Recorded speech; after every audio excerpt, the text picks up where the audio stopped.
Mkhize Empire, hello. No comment namanje njengoba bekade ngishilo.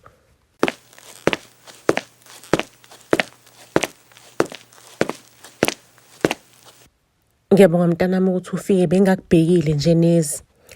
Ake ma ngize ngokukhulu ukushesha mangabe ngiqeda ukuthola indaba.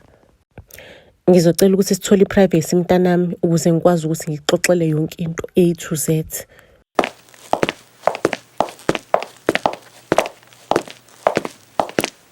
Kahle ngempela ma kwenze njani?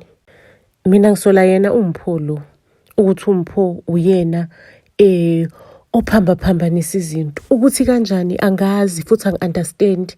Kodwa lokuphambaphambanisa kwakhe izinto kuzosikhosta ukuthi silahlekelwe iclient nokuthi igama lethu ngingcole. Kuzophela ngathi.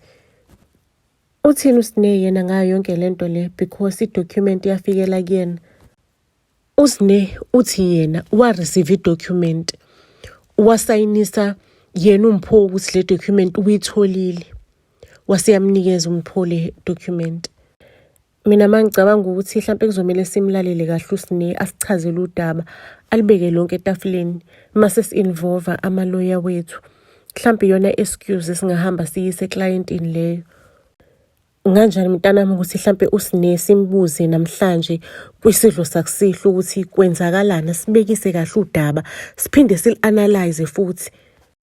Empeleni nama angeke ngisho ukuthi angingize esidlweni sakusihlo ukuthi nje bekunodaba ebengithi ngisazokuxoxela lona ukuthi ngisuke ngafika ngale mengiyobheka uma wangitshela ukuthi kunosisi omncane wami uOlive. So ngeza nabo le-South Africa bobabili njengoba kade sekuphuthuma ngingakenzi inhlelo ukuthi kahle sizohlela kanjani mina nabo.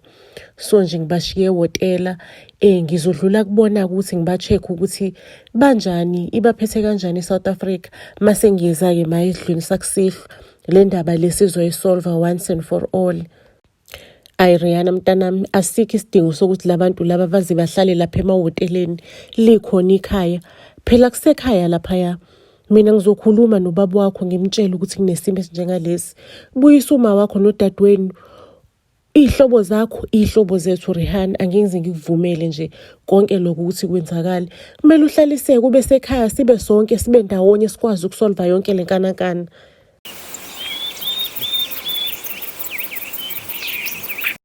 Sine dadewethu angisho ukuthi mhlambe sengiyak-interrogate or something.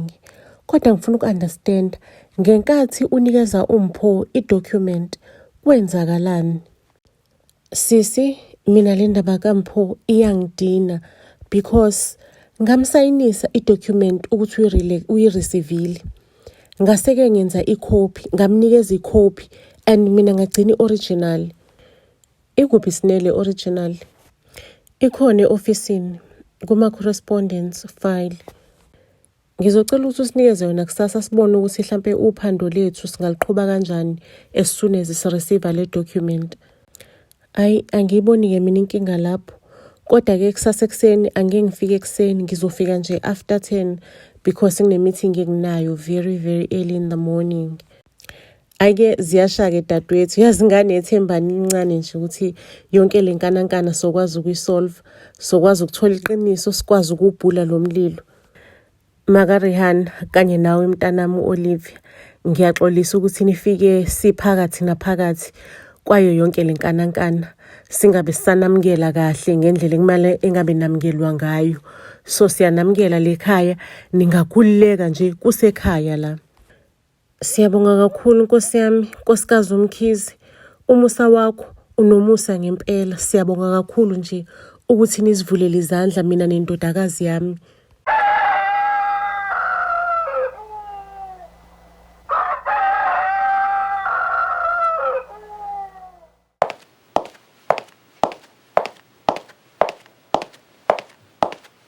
Hayibo Oliver dadewethu, ekseni kangaka usuqhwayizela ngama-Crocs, usuwazibani le-South Africa? Ukuthi nje Rihanna siswami bengicabanga ukuthi njengoba nine-crisis e-ofisini akukho kuhle ukuthi mina ngihlale la ngemuva. Kumele ngihambe ngiyonisiza. Ngisho noma kuthiwa nifuna ukungithuma ini ngizogijima ngiyenze. Ngisho noma kuthiwa kumele nginenzele itiye ukuze nikwazi ukurelax nanoma yini ngiyacabanga ukuthi ngingaba usizo siswami lapha e-ofisini. Ngicela ningivumele nami ngihambe ngiyoba usizo kulomndeni engizowujoyina. Ngicabanga ukuthi kuzomela ukuthi ngikhulume noma kuqala uMrs Mkhize ngoba uyena phela u-CEO lapha ekhampanini. Angeke ngivelane nje ngize ngizokufaka e-ofisini ngingakakhulumi naye. Mina abantu bami anginankinga, siyalidinga lonke usizo esingalithola kule situation esikuyona njengamanje. Mndeni, angazi ukuthi kwenzakale kanjani. Le document bengiyishiye lapha kuma-correspondence file. Ngifika namhlanje ekuseni ngithi ngizoyithatha ngizoninikeza yona kuyona le meeting. Ngafica i-document ayisekho. Kodwa nkosi yami indaba esizoyithini-ke vele lena? Waphunyuka lo bastard.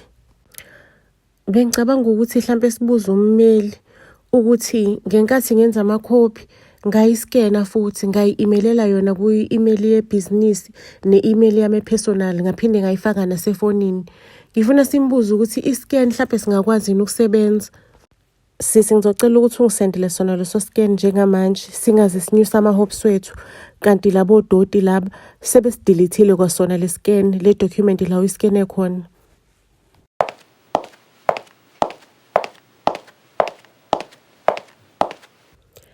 Kanti ucute kanje mangabe uthuli.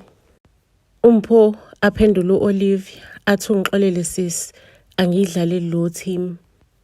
Ayike othi ngihlala odabeni ngingancuncunzi ngiwaste isikhathi. Ngiphethe okungokwakho la le file le edumile efunakalayo le ofisini ngiyithathile. So after work ngo-5 o'clock mina nawe soshaya i-convoy ngizokulandela siye kwi-restaurant la ozongisa khona.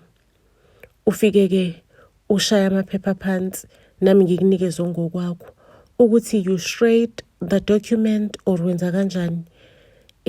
Kukwena-ke lokho bhuti wami. Aphendula umpho ejabulile. Ake ngithi nice to meet you Olivia. Isiyohlangana ngo-5-ke isishaya i-convoy. Kodwa-ke ungadinwa-ke khona umngani wami engizokuxhumanisa naye esizohlangana naye ufikile. Angiqondile ukuba Rodi kwena afikile but kune-meeting ekumele ngiyi-attend ephuthumayo ngiyohlangana neMkhize Empire.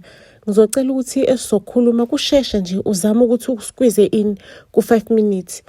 Kusho yona-ke i-procurement manager yalapha yana-ke e-PMM clothing. Empeleni ukuba uyazi ukuthi ngidinga iminute nje kule ngxoxo yethu othi ngihlala odabeni-ke. Ngikuphathele lama-designs la owadingayo ukuthi asave impilo yakho. iMkhize Empire, the time ngibona i-advert ukuthi uzofaka ama-designs asona so. Ngezwa abasebenzi baseMkhize Empire bethi vele angeze sikwazi ukuthi sikhave lama-targets or lesikhathi ama-deadlines esibekelwe wona. Mina-ke ngumuntu othanda ukuthatha i-opportunity ngawenza lama-designs. Ngenzela ukuthi mangabe kwenzakala i-opportunity ivelela ngikwazi ukuthi ngibe nawo. So-ke if kwenzeka ukuthi mhlampe lama-designs uyawadinga iyona namba yami-ke le uyongithinta. Ngiyobe sengiyakunikeza wona ngoba akhona a-available. Episode 3 uyalandela okwamanje sicela usifollowishe to all social media platforms. Buzz SA siyanthanda kakhulu. Siyolala iboneneke ku episode 4.